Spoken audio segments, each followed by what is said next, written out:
Selamat kita berjumpa kembali. Nah, saudara-saudaraku, pada sore hari ini saya berada di kota Tomohon. Dan di kota Tomohon itu ada yang paling ujung kota Tomohon mengarah ke Tondano. Nah, itulah yang kita sebut dengan Kaaten. Ini daerah yang sudah sangat tua, yaitu perumahan-perumahan yang sangat, boleh dikata perumahan-perumahan yang sudah dibangun sekitar lebih dari 100 tahun yang lampau. Jadi kalau bangunan saja ini berarti di sekitar tahun 1860-an. Ya.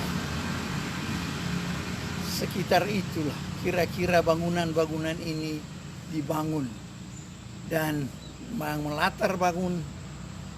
di latar belakang saya ini adalah satu gedung yang besar yang dulunya berpusat sebagai kegiatan misi yang ada di Tomohon. Jadi di sini juga menjadi pusat pendidikan.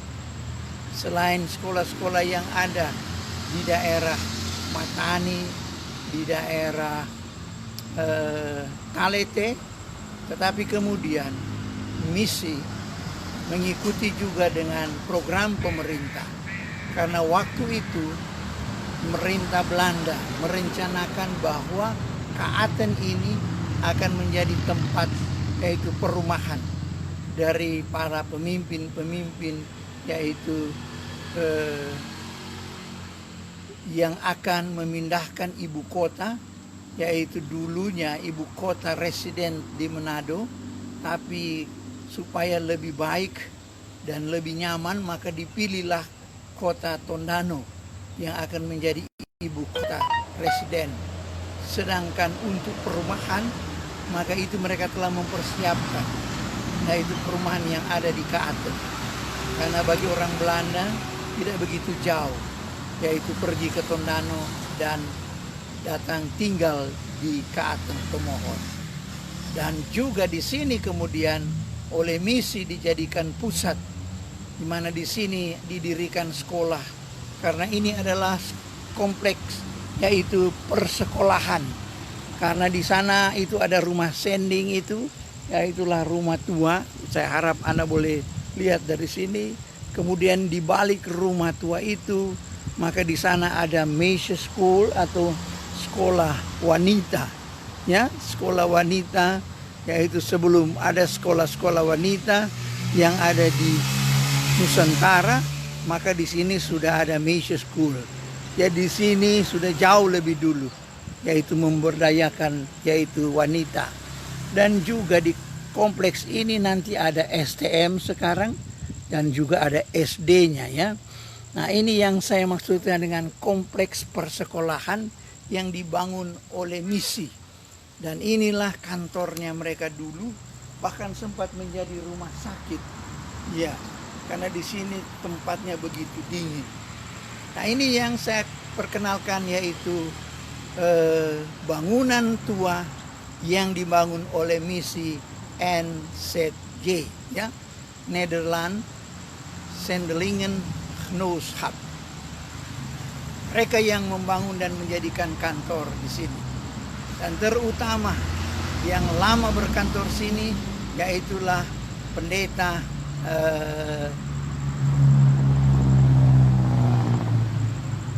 Lowerir.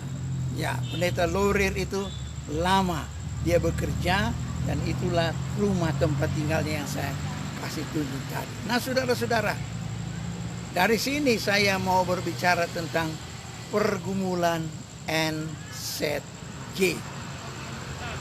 Saya harap bahwa yang mengikuti siaran langsung ini boleh bersama-sama dengan saya pada sore hari ini.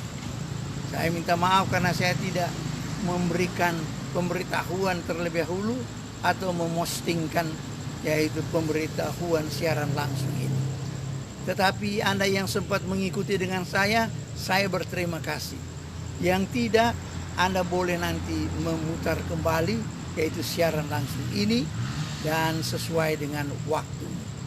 Nah, saudara-saudara, saya memulai dengan sekali lagi, kalau kita mau menimba informasi yang lebih objektif tentang perkembangan misi atau gereja yang ada di tanah Minahasa, maka kita perlu membaca sejarah-sejarah yang lebih otentik.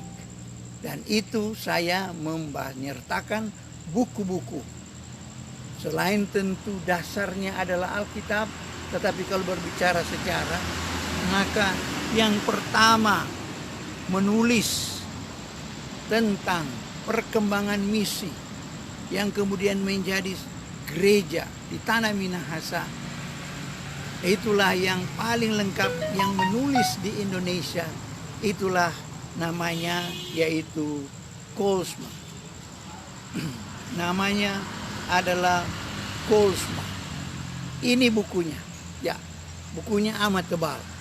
Karena di buku ini dia menceritakan yaitu perkembangan misi, terutama dari misi NZG dan rekan-rekan misi yang lain. Karena ada beberapa misi yang menyelenggarakan yaitu penginjilan di Nusantara pada waktu itu. Dan saya mau memperkenalkan yaitu misi yang dibawa oleh NZG dan juga oleh misi daripada Koolsma ini.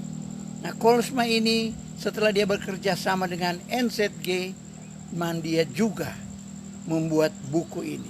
Nah, buku ini yaitu Descendants Sioux, ya, for Netherlands Oost-Indie. Nah, ini dia bukunya. Penulisnya adalah S. Koolsma. Pada waktu itu dia sebagai Direktur van het Zendinghuis der Nederland Zending Vereniging. Ya, ini dicetak di Utrecht. Dicetak di Utrecht, yaitu tahun 1901. Ini bukunya. Nah, banyak informasi yang saya baca dari buku ini. Sangat menolong. Setelah buku ini, baru kemudian juga Anda perlu baca, yaitu orang yang pernah mengadakan perjalanan bersama-sama dengan yaitu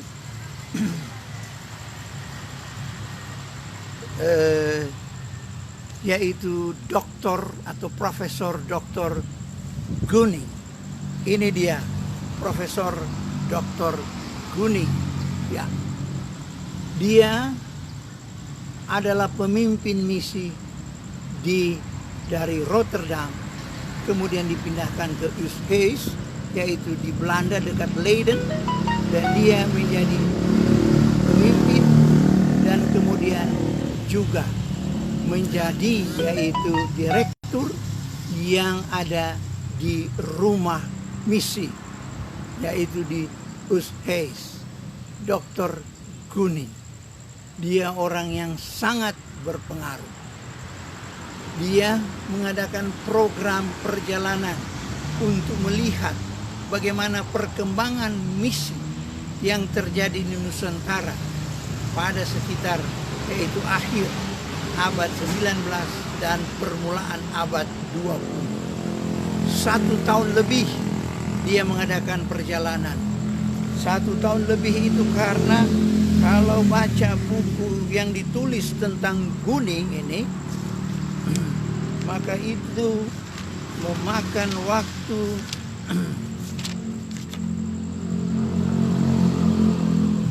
kalau tidak salah dari bulan Maret dia mengadakan perjalanan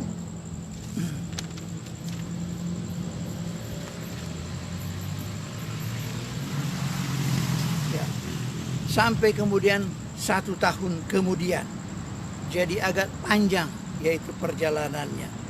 Nah, itu Gunning itu adalah pemimpin daripada NZE dan yang melatih para penginjil-penginjil pada abad, yaitu sekali lagi akhir abad 19 dan memasuki abadnya yang ke-20. Nah, buku ini yaitu dalam bahasa Indonesia Anda boleh memiliki.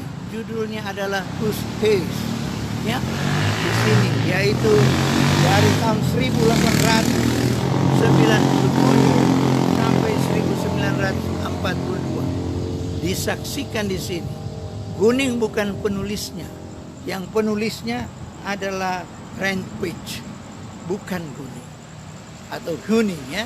Nah, saudara-saudara, setelah Anda membaca itu, yang menyertai beliau dalam perjalanan 1 tahun lebih di Nusantara, dari ujung Sumatera sampai ke Papua, dan ada beberapa kali dia ke ujung utara, yaitu setelah dia dari timur dan kemudian dia ujung utara Sulawesi Utara, dan di Manado dia mengadakan konferensi misi yang pertama waktu itu, mengumpulkan para pekerja-pekerja yang sudah ada di kota, yaitu di Manado dan terutama yang ada di Tondano dan Tomohon. Dan saya kira bahwa tempat ini adalah tempat yaitu yang menjadi juga tempat representatif daripada NZE dalam membicarakan misi, baik sejak Wilken dan lebih khusus lagi ketika Lorir di sini. Nah, itu kalau kita mau menyelidiki atau mau mengetahui banyak tentang sejarah. Lalu kemudian ada sejarah gereja Indonesia yang pertama, itu ditulis oleh orang yang mengikuti Huning pada waktu keliling. Namanya, ya kalau salah saya sebut, tapi namanya adalah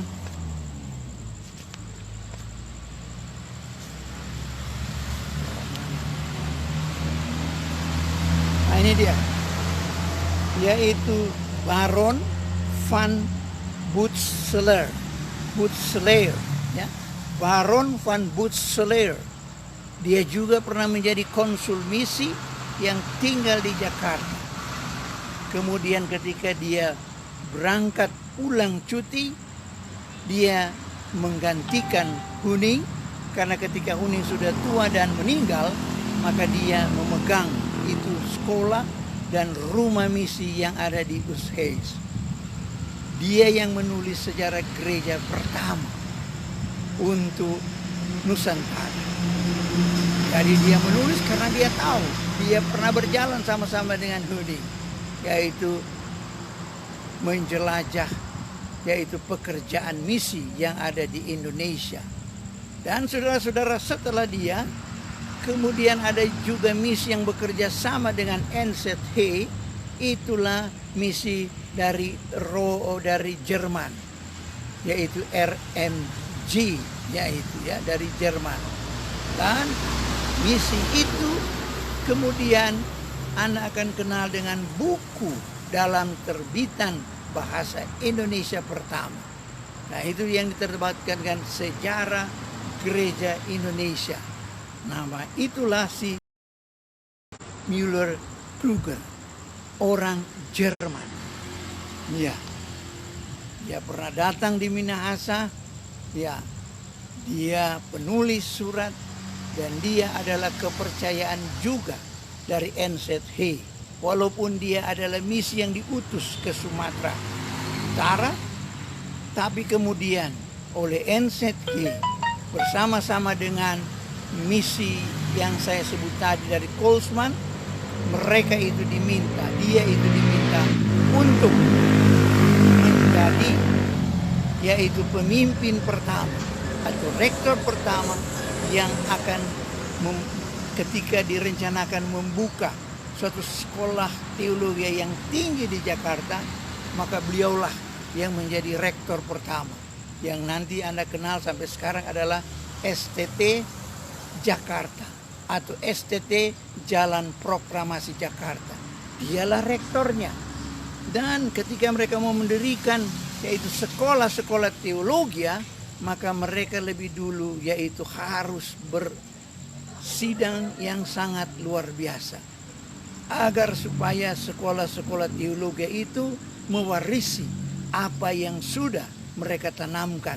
Terutama bagaimana jiwa daripada misi itu harus ditanamkan di dalam gereja, dan apalagi di mana dapur gereja yang kita sebut dengan sekolah teologi. Nah, saudara-saudara, buku-buku ini akan sangat menolong. Kalau ini sudah dalam bahasa Indonesia.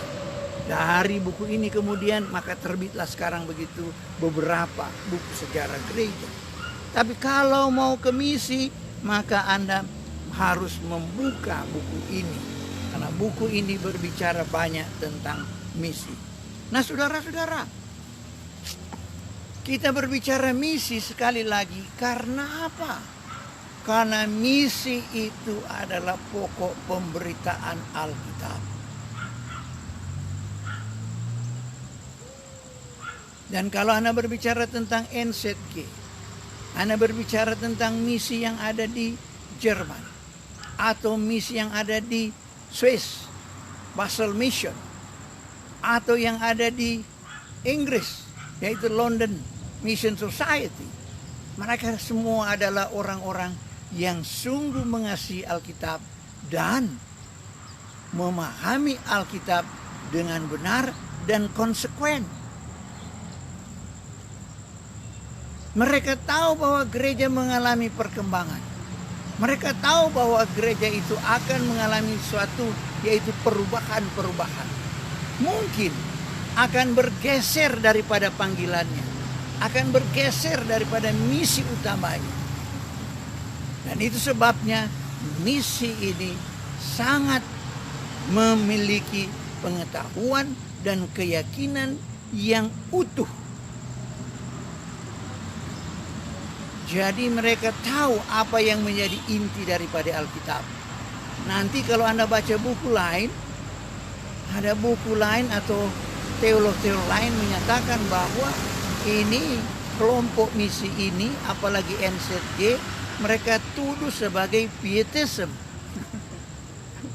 Pietisme apa itu? Maksudnya orang-orang yang mau melakukan Alkitab menurut letterlek Alkitab katanya. Jadi menuntut suatu kesucian. Saudara-saudara, apa yang dikemukakan oleh para teolog-teolog ini kedengaran seperti betul. Tapi kalau pietis, ya, pietis itu artinya orang yang mau murni. Karena itu dialah orang yang berkembang waktu pertama yang ada di Inggris, yaitu orang yang mau mencocokkan diri dengan Alkitab. Itulah orang yang mengadakan permulaan reformasi. Anda lihat kehidupan Luther, bagaimana dia mau mencocokkan yaitu ke pengajaran dan kehidupan Alkitab. Anda lihat yaitu kehidupan daripada Calvin. Dia mau supaya gereja itu berjalan menurut Alkitab. Dan ini yang dikatakan pietism. Jadi bukan hanya kelompok yang ada di Inggris atau kelompok yang ada di Jerman. Di Jerman maupun di Inggris mau mengikuti bagaimana harusnya gereja itu back to the Bible. Kembali ke Alkitab, kembali kepada kehidupan Alkitab, kembali kepada panggilan Alkitab, panggilan untuk bermisi, panggilan untuk bagaimana hidup kita yaitu berpadanan dengan Injil. Itu memang diminta oleh Alkitab. Itu yang diminta oleh Rasul Paulus. Kalau kita baca di dalam Filipi umpamanya, pasal berapa? Yang meminta supaya hendaklah hidupmu berpadangan dengan Injil.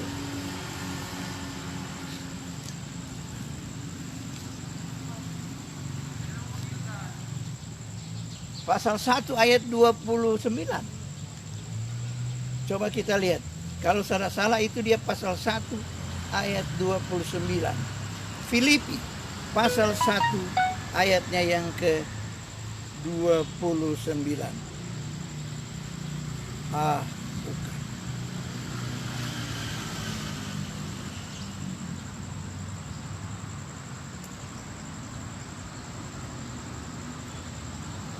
Ayat berapa? 29, yaitu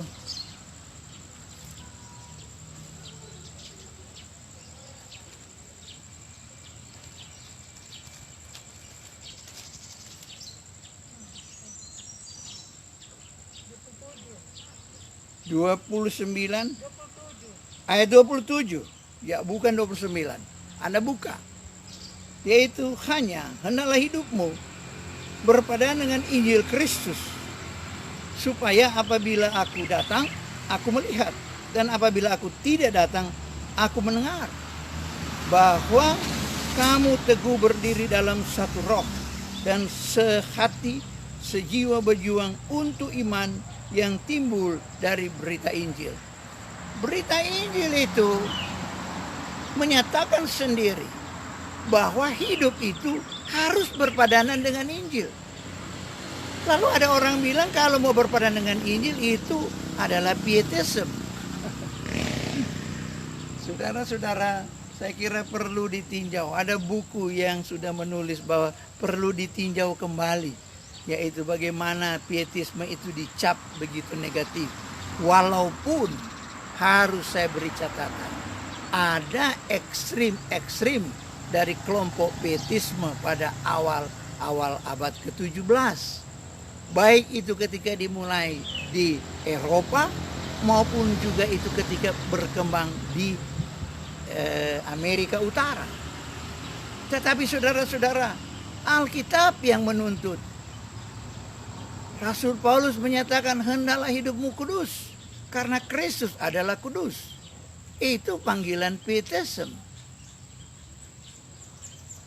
Memang kita tidak bisa kudus 100%.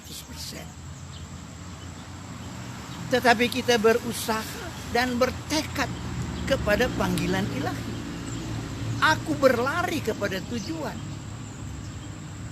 Nah, saudara-saudara, ini pandangan yang saya kemukakan karena pandangan ini yaitu yang mau bagaimana hidup menurut Alkitab, dan yang satu hidup yaitu sudah ada anugerah, maka katanya hidup saja sebagaimana adanya. Tidak perlu kita lagi menuntut untuk menyesuaikan diri dengan Alkitab. Dan ini yang berkembang pada waktu itu. Jadi ada dua kutub, ada dua tarikan pada waktu itu. Di satu tarik itu kebebasan, sementara di yang satu tarik supaya dia harus mengikatkan diri, harus berpadanan dengan Injil.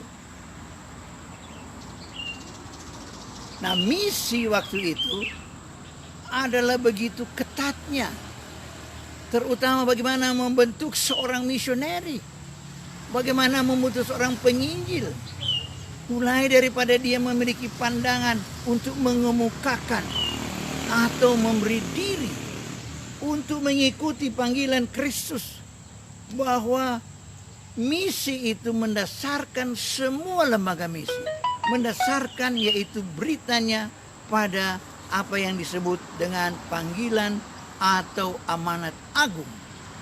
Itulah dalam Matius 28. Mulai ayat 19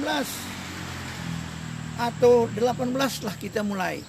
Yesus mendekati mereka dan berkata, "Kepadaku telah diberikan segala kuasa di sorga dan di bumi. Karena itu pergilah, jadikanlah semua bangsa muridku, dan baptislah mereka dalam nama Bapa dan Anak dan Roh Kudus." Saudara-saudara, pergilah, jadikanlah sekalian bangsa muridku.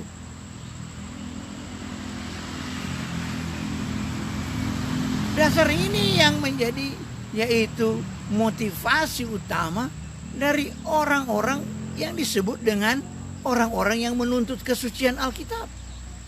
Apakah ini salah? Saudara-saudara, pada waktu itu ada kelompok, bahkan kelompok-kelompok yang terdiri secara teologi, yang sudah bergeser yaitu pandangannya. Bahwa ini bukan lagi sesuatu yang dimaksudkan untuk seluruh bangsa. Bahwa ini bukan maksudnya adalah Yesus Kristus mengajarkan jalannya hanya melalui dia. Karena mereka melihat kenyataan-kenyataan. Katanya, bagaimana dengan budaya-budaya yang lain? Masyarakat sekarang adalah masyarakat yang global. Masyarakat yang istilah waktu itu, yaitu masyarakat yang maju, yang terbuka. Sehingga ada teologi yang menyatakan tidak perlu lagi ada misi. Nah, itu yang menjadi pergumulan gereja di Inggris, di Belanda. Sehingga kelompok-kelompok orang yang masih teguh dengan yaitu keyakinan misi itu adalah panggilan Allah, pergi kepada sekalian bangsa itu adalah suatu amanat agung, maka mereka itulah yang membentuk badan misi. Karena pada waktu itu gereja tidak menghendaki adanya misi lagi. Gereja besar di Belanda yaitu Nederland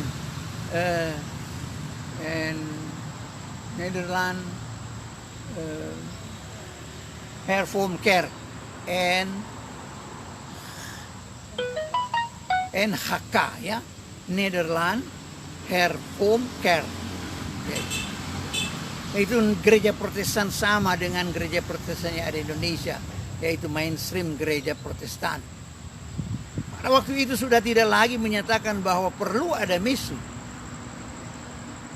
Dan karena itu tidak ada program untuk melakukan pengutusan para misioner. Karena tidak ada program untuk itu, maka kelompok-kelompok orang yang berpengaruh yang saya sudah kemukakan lalu itu membentuk apa yang disebut dengan badan misi.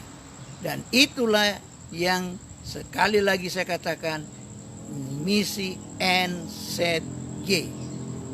Nah, NZG ini terdiri dari pendeta-pendeta yang masih menghormati Alkitab, masih meyakini panggilan Matius 28 itu sebagai amanat agung, dan yang mau hidup sebagaimana yang diminta oleh Alkitab. Jadi hidup berdasar pada Alkitab, termasuk kehidupan sehari-hari. Nah, saudara-saudara, mereka itu yang membentuk. Dan pada waktu itu dominan daripada politikus, para cendekiawan, dan banyak pedagang, beserta dengan beberapa pendeta yang cukup besar tapi tidak dapat mengimbangi ketika sidang sinode karena mereka kalah suara. Tapi mereka banyak di gereja-gereja besar, terutama di Amsterdam, di Rotterdam. Dan itu sebabnya mereka mengatakan kalau begitu kita harus membuat satu badan yang tersendiri di luar gereja. Itulah badan-badan misi. Itu yang saya katakan, misi itu bukan keluar dari gereja NHK, gereja Protestan Belanda pada waktu itu, khususnya pada abad 19. Tetapi dia lewat pintu samping. Kenapa saya katakan pintu samping? Karena banyak penatua-penatua dan para diaken dan kemudian pendeta-pendeta yang membuat satu kebijakan. Kalau gereja tidak mau mengutus, kamilah yang mengutus. Jadi itu maksud saya samping gereja. Dan itulah yang disebut dengan Nederland Sendelingen Genootschap. Nah, saudara-saudara, seandainya mengikuti cara berpikir yaitu dominan dalam sidang bahwa tidak perlu lagi ada penginjilan, Anda boleh bayangkan Minahasa ini akan jadi seperti apa. Kalau tidak ada yang datang memberitakan Injil, pasti tidak ada di gedung ini. Menjadi pusat pekabaran Injil. Menjadi sekolah, termasuk sekolah pertama, mendidik arah penginjil. Itu Stouffville namanya. Dan banyak orang Stouffville yang kemudian dia pergi sampai ke daerah daerah yang ada di Nusantara. Itulah daerah GPIB sekarang, Gereja Protestan Indonesia Bagian Barat, mendirikan gereja-gereja itu. Pada tahun 1948, lahirlah Gereja Protestan Indonesia Bagian Barat. Sebagian besar mereka ada dari sini, Soviet, ada dari Kehat, ada dari Kurang. Karena di sana juga sudah didirikan, yaitu sekolah Quake School, yang dipindahkan dari Tanah Wangko. Nah saudara-saudara, dan itu karena ada darah misi, ada pandangan misi. Saya katakan darah misi karena mereka sudah, yaitu secara keluarga, secara turun-temurun, mereka dinyatakan sebagai orang-orang yang mau mengemban misi Allah atau evangelisasi. Dan mereka mau menjadi sendelingan, mereka mau menjadi penginjil-penginjil. Kala itu kita mengalami kesulitan di Nusantara, tapi mereka tidak takut dengan apa yang disebut dengan pandemi. Mereka datang kemari. Bukan sedikit dari mereka itu meninggal. NZH mengutus hampir 100 misi selang waktu. Yaitu sejak mereka mengutus sampai kemudian tahun sekitar 1960-an.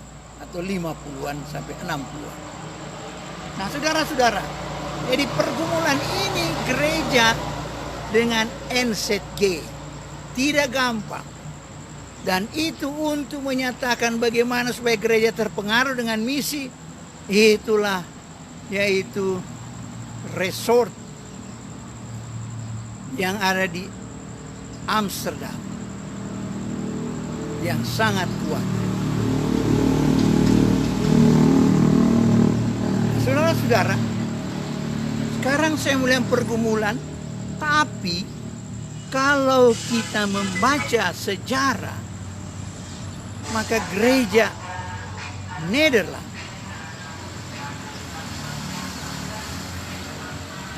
dengan keadaan demikian, ada banyak orang NZG. Dan di NZG ini lama-kelamaan juga dimasuki oleh kelompok orang-orang yang sebenarnya tidak begitu suka misi. Atau ada yang masih suka misi, tapi pemikirannya sudah lebih modern. Nah ini nanti kita akan bahas berikut. Tetapi disinilah pergumulan daripada Koolsma. Karena Koolsma dan kawan-kawan akhirnya tidak setuju. Karena di kalangan misi NZG masih ada orang-orang yang modern berpikir. Modern waktu itu maksudnya yang tidak begitu cocok dengan Injil. Mereka itu yang kemudian datang ke Indonesia, juga ada yang diutus dan kemudian sedikit menggoyahkan gereja. Dan itu ada pada bagian berikut tentang pergumulan NZG. Saya akan beritakan. Pada bagian pertama ini cukup saya mau menyatakan bagaimana pergumulan Koolsma sehingga dia harus keluar dari NZG. Dia keluar dari misi NZG karena tidak mau lagi bersatu dengan masih ada orang-orang yang tidak menunjang misi secara utuh. Maka dia membentuk suatu bersama-sama dengan teman, bersama-sama pendeta-pendeta lain. Karena Koolsma ini seorang pendeta, maka dia membentuk yaitu yang disebut dengan NZV,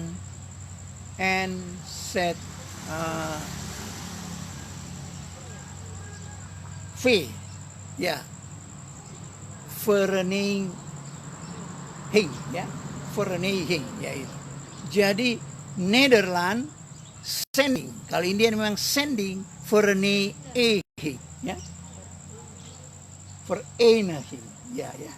Vereniging. Minta maaf saya kalau bahasa Belanda agak kurang, ya. Bukan kurang, memang harus banyak belajar. Cuma baca-baca lalu terjemahkan. Vereniging, ya itu yang betul.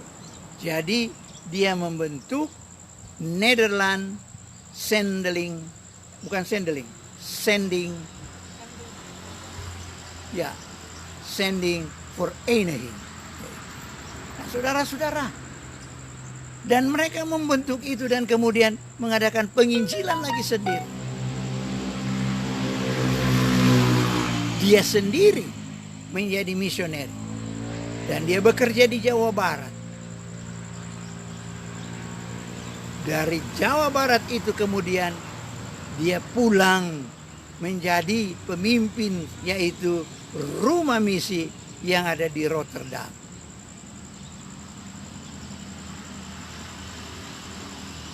Dan itulah dia yang menulis itu. Mereka begitu tajam. Kenapa mereka begitu tajam? Bagian yang kedua dari NZG, saya akan memberitakan itu. Bagaimana di kalangan NZG boleh pecah menjadi misi. Jadi yang satu NZG, yang satu adalah NZV. Tapi kiranya Anda sudah ada gambaran sedikit tentang pergumulan misi itu. Nah, saya kembali kepada inilah gedungnya. Bahwa mereka dulu memusatkan juga kegiatan di gedung itu.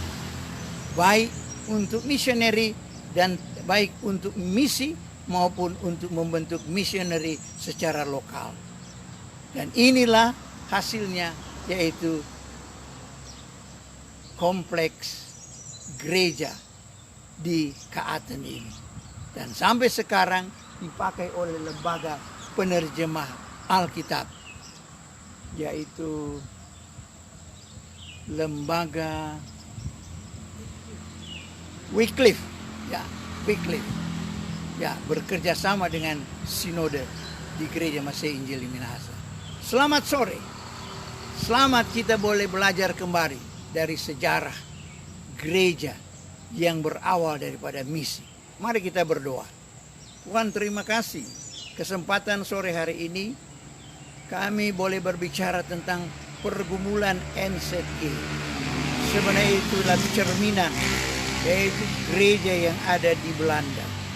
Terima kasih untuk apa yang kami boleh pelajari.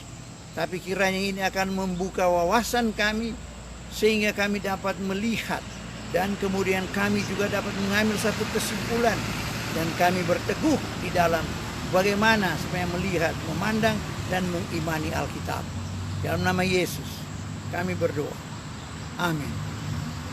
Baik, firman Allah jayalah sampai ke ujung dunia.